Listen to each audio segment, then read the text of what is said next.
어제는 그 미성숙한 성도의 모습, 또 배교에 관한 경고의 말씀을 했죠. 이 배교라고 하는 것은 그 미성수로부터 온다, 이렇게 말씀을 드렸습니다. 그러니까 이런 상황이 벌어지는 것은 굉장히 비관적인 것이죠. 하지만 이제 오늘은 반대 성향의 이야기를 하는 겁니다. 미성숙과 배교와 반대되는 성도의 모습이 어떤 것인가 하는 것을 우리에게 이야기하고 있는데요. 이 교회 안에는 두 종류의 사람들이 다 있죠. 좀 미성숙하고 뭐 배교까지는 가지 않았지만 그러나 이렇게 초보 신앙에 머물러 있는 그런 교인이 있는가 하면 좀 더 성숙한 그런 교인이 있죠. 같이 어울려 있습니다. 그래서 성숙한 교인이 더 많으면 한결 좋죠. 하지만 미성숙한 교인이 많고 성숙한 교인이 소수면 그 위의 성까지 끌어올리는 것은 굉장히 어렵고 힘들죠. 그래서 모든 성도가 다 성숙하면 좋겠지만 그러나 그러지 못한 것이 우리 교회, 그러니까 우리는 밝은 교회를 얘기하는 게 아니라 모든 교회들의 모습이라고 말할 수 있죠. 이 성숙한 신앙이 굉장히 중요하다 하는 것을 이야기하고 있는데요. 이 성숙한 신앙을 유지하는 성도들의 모습을 하나님은 잊지 않고 계십니다. 하나님은 늘 우리에게는 보이지 않지만 하나님은 우리를 보시고 늘 그런 성도들이 많아지기를 원하고 그런 성도를 마음에 담고 있다 하는 것을 본문이 이야기하고 있죠. 10절, 하나님은 불의하지 아니하사 너희의 행위와 그의 이름을 위하여 나타내신 사랑으로 이미 성도를 섬긴 것과 이제도 섬기고 있는 것을 잊어버리지 아니하시니라. 하나님은 늘 그런 것을 보시고 늘 좋아하시죠. 그리고 그런 성도가 많아지기를 원하시죠. 그래서 이 성숙한 성도라는 것은 무엇이 가장 중요하냐면 하나님이 주시는 구원의 확신.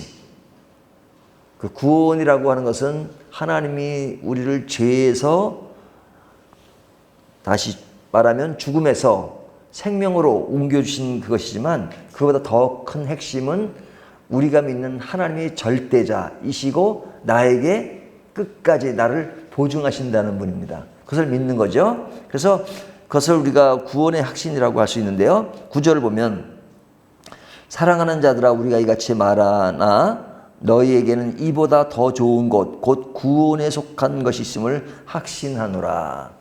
우리에게 있는 구원, 이것이 굉장히 중요하죠. 구원의 확신이 있으면 신앙이 흔들리지 않고 그냥 그 가는 길을 아주 곧장 튼튼하게 갈 수가 있습니다. 그래서 우리가 구원의 확신이라는 것이 굉장히 중요해요. 이보다 더 좋은 것은 없다 이렇게 말씀하죠.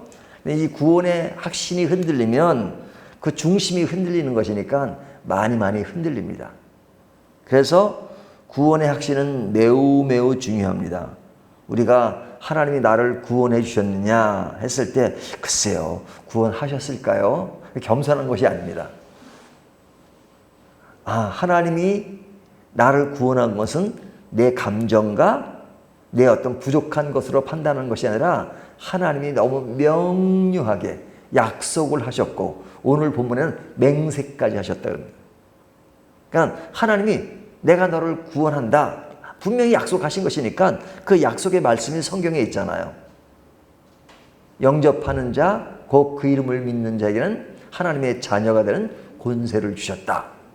그리고 그런 여러 가지 정황들을 하나님이 어떤 분인가를 우리에게 너무 명료하게 보여주셨기 때문에 내 힘으로 구원 얻는 것이 아니라 하나님의 은혜로 구원 얻은 것, 그것은 하나님에 대한 신뢰란 말이죠. 그래서 오늘 본문은 사실 그 얘기하는 겁니다.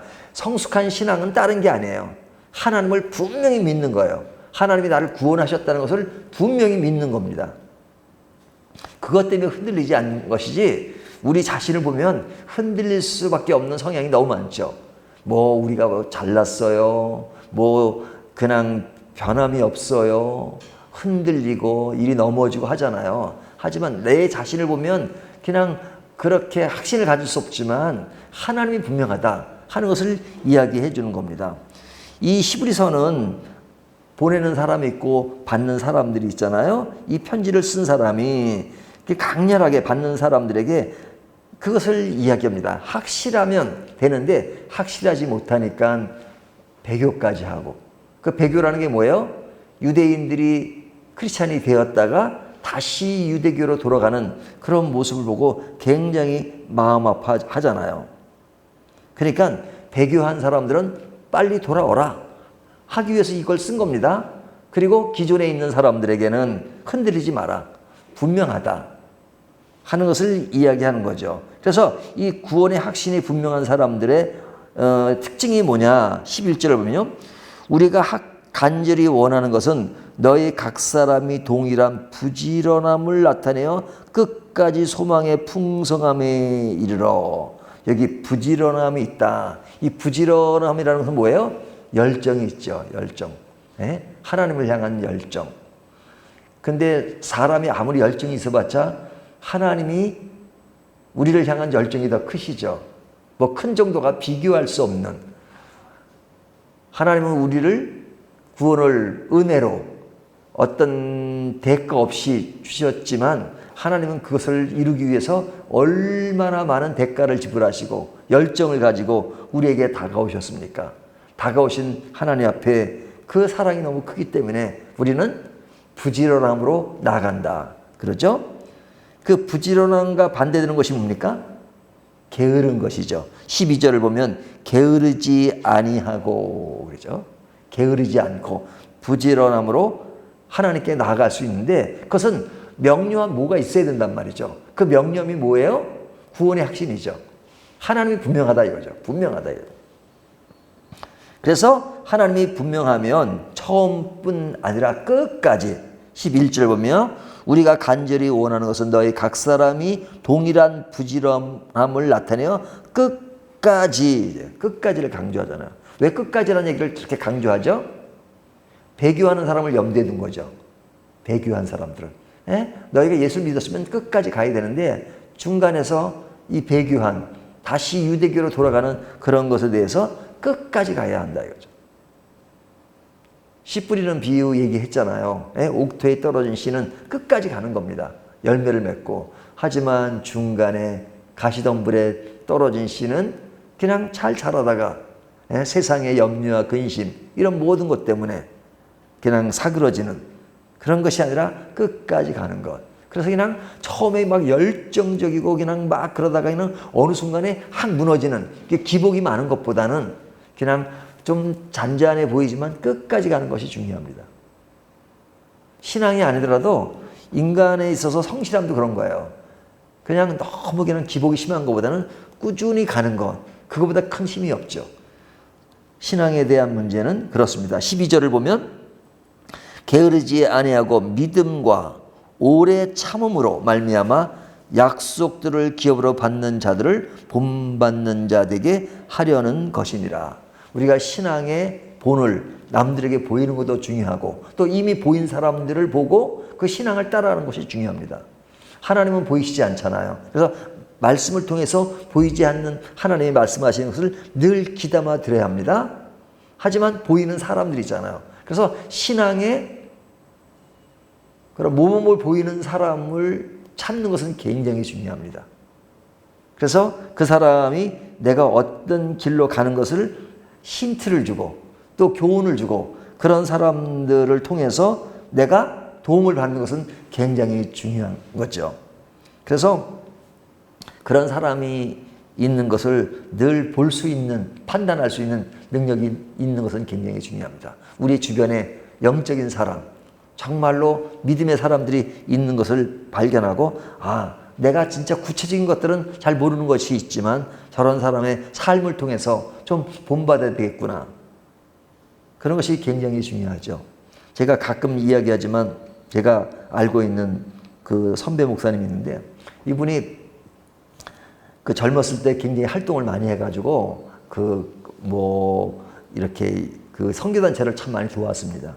근데 이분이 참 영어를 잘해가지고 우리나라 큰 교회 이제 통역을 많이 했어요. 그래서 이제 외국의 목사님, 요즘은 외국 목사님 많이 오시지만 그 당시는 외국 목사님도 한 분 오는 것이 쉽지 않았잖아요. 그러면 주로 큰 교회들이 그랬거든요. 그래서 큰 교회 오면 이제 이분이 대부분 통역을 했는데 그 당시 이분이 이제 목사 안수를 받기 전이었습니다. 근데 이제 알런 레드파스 목사님이라고 아주 유명하신 목사님 계세요. 영국의 캐퍼나이 그 칼리지를 이렇게 설립하신 분인데 이분이 이전 뭐 큰 교회에 오셨습니다. 근데 이전 그 선배 목사님이 통역을 했어요. 통역을 잘 끝나고 이제 설교가 다 끝났습니다. 근데 이제 마지막 축도하는데 그 사회자가 이제 알런 레드파스 목사님이 이제 축도를 해주겠습니다. 그러더래요. 그래서 이제 이분이 이제 축도 통역도 해야 되잖아요. 축도 통역하러 나가려고 하니까 어떤 장로님이 탁탁 치더래요. 그러면서 하는 말이 당신 목사요? 그래서 아직은 목사가 아니라고. 그랬더니 목사도 아닌 사람이 어떻게 통역을 할 수 있냐고. 축도, 설교 통역은 했지만 축도 통역을 할 수 있느냐고. 그 못 나가게 하더래요. 그러니까 축도를 하려고 알란 레드파스 목사님은 이미 나가 있고 뒤에서는 또 장로님이 못 나가게 하고 그냥 이분은 통역이 있어야 하잖아요. 축도를 이렇게 하려고. 이제 그분이 안 나오니까 이분이 영국 이름이 스티븐이에요. 스티븐, come here. 오라고. 이분은 못 나가게 하고. 그러니까 이분 당하잖아요. 앞에서는 오라고 그러고 뒤에서 못 나가게 하고.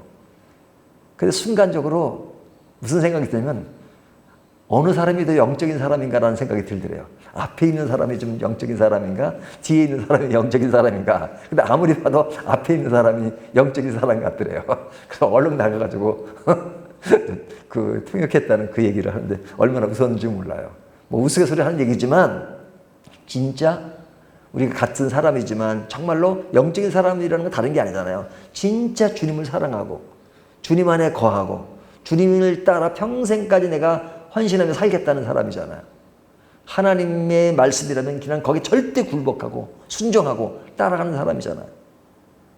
내 모든 것을 버릴 수 있는 사람, 그것이 믿음의 사람이잖아요. 근데 그런 믿음의 사람을 주님은 원하세요. 그 원하는 기준이 뭐냐? 내가 확실하다. 내가 너를 끝까지 이끌어주고 보살펴주고 끌고 가겠다. 이것이 하나님의 약속이에요. 그래서 오늘 본문 13절 이후에 나오는 얘기는 한 예를 들어서 설명하는 겁니다. 그 예의 본인이 되는 사람이 누구냐면 아브라함이에요. 아브라함. 하나님이 아브라함에게 끊임없이 약속하죠. 어떻게?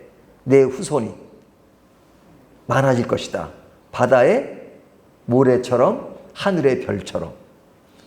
근데 뭐 아내는 나이가 늙었고 애를 낳을 수 있는 그런 때도 지났는데 근데 그럼에도 불구하고 하나님은 끊임없이 약속하시죠. 14절을 보세요. 이르시되 내가 반드시예요. 너에게 복주고 복주며 너를 번성하게 하고 번성하게 하리라 하셨더니 자꾸 번성한다는 것을 강조하잖아요. 이게 복준다는 말 두 번씩이나 강조해요. 그가 이같이 오래 참아 약속을 받았느니라. 그러니까 약속의 시간이 인간적으로 볼 때는 길잖아요. 그렇지만 하나님이 약속하면 반드시 이루시는 분이다. 그래서 신앙이라고 하는 것은 그렇게 말씀하시는 그분 자신을 신뢰하는 겁니다. 우리가 어떤 그 때를 기다리고 그런 것은 우리가 볼 때는 너무너무 길잖아요. 그러니까 하박수를 보면 하나님이 선지자에게 약속하시잖아요. 근데 그 약속에 뭐라 그럽니까? 비록 더딜지라도 기다리라. 그러니까 인간이 볼 땐 기다리는 게 힘들어요. 하루가 급한데 뭔가 팍팍 나타나야 되잖아요. 답답하고 하나님 뭘 보고 하나님 왜 이러십니까? 이렇게 늦으십니까? 응답도 하지 않으시고 구원치도 않으시고 그렇게 말할 수밖에 없죠. 너무 기다려도 그것이 이루어지지 않으니까. 하지만 하나님은 기다리라.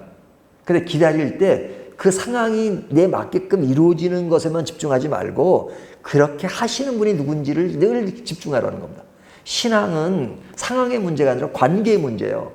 하나님이 어떤 분인가? 그것이 굉장히 중요합니다. 하나님, 그것이 어떨 때는 우리 당대에 이루어지지 않을 수도 있어요. 하지만 그렇게 하실 분은 너무너무 분명하니까 그분을 신뢰하는 겁니다. 근데 그분을 신뢰한다는 것을 어떻게 표현하고 하냐면 16절에 보면요. 사람들은 자기보다 더 큰 자를 가리켜 맹세하나니 맹세는 그들이 다투는 모든 일의 최후 확정이니라. 자, 맹세할 때 A라는 사람과 B라는 사람이 있어요. 근데 약속을 할 때 그 모든 것을 주도하는 갑이 될 수 있는 사람이 A예요. B는 을이에요. 그러면 그 맹세는 의리하는 것은 신뢰성이 떨어지죠. 어떤 사람이 집 전세 계약을 하는데 집 주인이 그 모든 조건을 제시하고 그것을 유리하고 그 사람이 확정하면 그것이 가능하죠. 그러니까 큰 자의 맹세가 크다. 근데 하나님이 절대자시잖아요. 그 절대자 하나님이 확실하게 맹세했다 이거죠. 내가 너를 그렇게 할 것이다. 그래서 약 두 가지가 뭐냐면 약속을 하시고 맹세를 하셨다. 약속하신 것이 큰데 아직은 거기다 보증수표에 도장을 쾅 찍은 거죠. 하나님은 약속하시고 맹세하셨다. 누구에게? 아브라함에게. 그 약속하시고 이삭이 나올 때까지 시간이 많이 지났잖아요. 그렇지만 아브라함은 인내로 기다렸다. 왜? 하나님을 신뢰하니까. 그리고 하나님은 맹세로 보증하신다. 이것이 하나님의 언약입니다. 그 하나님은 어떤 분이냐? 18절을 보면요. 이는 하나님이 거짓말을 하실 수 없는 이 두 가지 변하지 못할 사실로 말미암아 앞에 있는 소망을 얻으려고 피난처를 찾은 우리에게 큰 안위를 받게 하려 하심이라. 그것은 뭐냐? 아까 말한 것처럼 약속과 맹세를 통해서 하나님은 분명하시다. 거짓말을 절대 하지 않는 분이다. 우리를 배신하지 않는다. 배신은 누가 해요? 인류 역사에 하나님을 배신한 건 인간이 배신했지 하나님은 한 번도 우리를 배신한 적이 없습니다. 배신하는 우리들을 끝까지 달래시고 끌어가시고 그러시죠. 그래서 예수님은 우리를 위해 영원한 대제사장이 되시고 우리를 위해서 지성소에 들어가시는 그런 부분을 20절에 이야기하고 있죠. 그러니까 그 하나님이 하시는 그 약속대로 예수님은 우리를 위해서 분명히 약속하시고 우리를 끌고 가신다 하는 것을 이야기합니다. 그러니까 그것이 약해지니까 흔들리고 배교까지 하는 것이니까 우리의 신앙은 철두철미하게 주님을 의지하자 그런 겁니다. 어제 본문에 보면 그 배신하고 또 흔들리는 사람들이 뭐예요? 아직까지도 초보 신앙에 머물러 있기 때문에 그럽니다. 이 초보 신앙에 대한 얘기를 뭐라 그래요? 몇 가지를 여겼잖아요. 어제 본문에 보면 6장 1절에 그들의 도의 초보를 버리고 죽은 행실을 회개하는 것, 또 하나님께 대한 신앙 이런 것들은 사실은 우리가 초보라고 말할 수 없을 것 같잖아요. 근데 11절은 초보라고 말해요. 근데 자세히 들여다보면 왜 초보냐? 하나님께 대한 신앙, 무엇에 대한 신앙, 대한자가 별로 좋은 게 아닙니다. 예? 여러분이 목사 임세일을 아는 것과 임세일에 대해하는 것과는 차원이 다른 겁니다. 복음을 아는 것과 복음에 대해서 하는 것과는 차원이 다릅니다. 기도를 아는 것과 기도에 대해서 하는 것과는 달라요. 저는 기도에 대한 바른 이해를 썼어요. 그건 기도를 못하는 사람이 쓸 수 있는 거예요. 하지만 기도를 아는 사람은 진짜 하나님 앞에 기도를 잘하는 사람이 기도를 아는 거죠. 그러니까 신앙에 대해서 아는 것은 얼마든지 이론으로 말할 수 있어요. 근데 여기서는 뭐라? 초보신앙. 세례들과 안수와 죽은 자의 부활과 영원한 심판에 관한 교훈, 이런 교훈만 아는 것은 초보예요, 초보. 그러나 중요한 것은 하나님을 아는 것입니다. 우리가 믿는 예수님이 누구신지를 아는 것, 안다는 것은 이론으로만 아는 것이 아니라 내 영혼 속에, 내 마음 속에 받아들여서 그분의 통치를 받고 그분의 가슴을 이해하는 것, 이것이 초보 신앙을 벗어난 것입니다. 이론은 중요해요. 아는 것은 중요해요. 하지만 그것에 머물면 안 되고 진짜 하나님과 동행하는 삶, 그것이 가장 중요하다 하는 것을 오늘 말씀하고 있는 것입니다. 오늘 이 말씀을 가지고 이런 자세를 지향하기 위해서는 하나님에 대한 확신, 구원의 확신이 그러한 튼튼함을 만든다 하는 것을 생각하시면서 내가 얼마만큼 하나님을 신뢰하는가 하는 것을 말씀을 통해서 한 번 더 확인해 보시기를 바라겠습니다.